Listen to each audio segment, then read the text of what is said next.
Hi,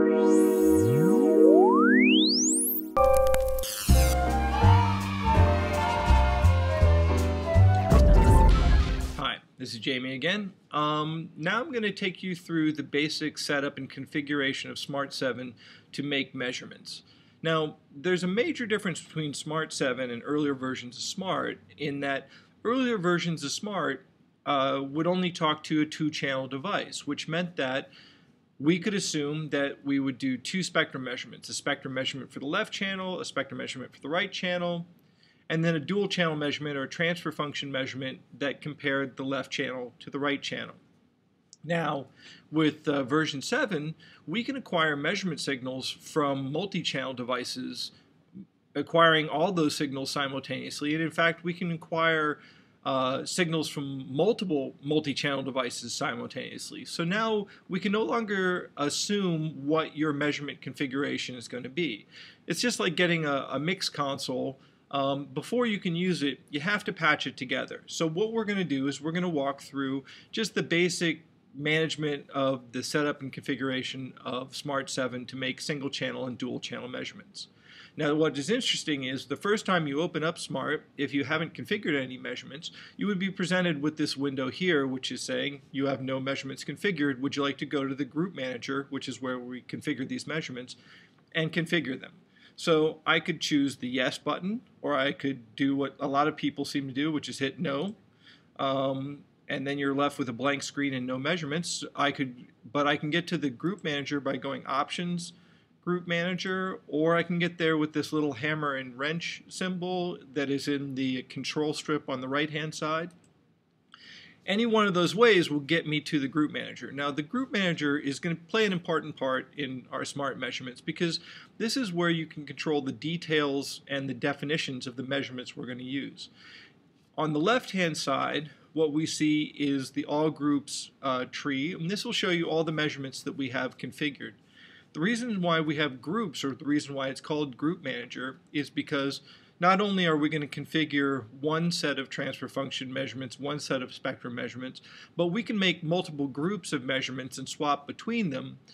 Why? Well, because if you start getting a more complex measurement setup, this will help you manage what you've got configured so that things don't get unwieldy. So we're going to start off in spectrum. I choose the default spectrum group, and we're not going to get any further than probably configuring one group for spectrum and one group for transfer function. Then the majority of this window is taken up with the tab view of the measurement of a group. And so this is our default spectrum group, and there's nothing in it right now. So I'm going to configure a measurement. And so this is a single channel measurement, so I say new input.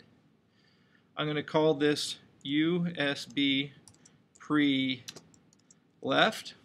That's going to be my measurement.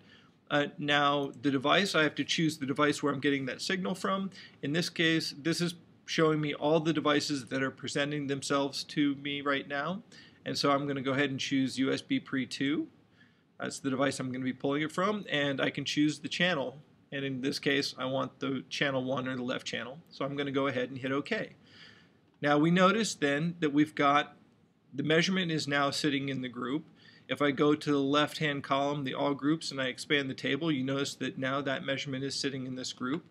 And on the screen itself, because I'm looking at spectrum control right now, you now notice that that measurement object, that measurement engine, now shows up.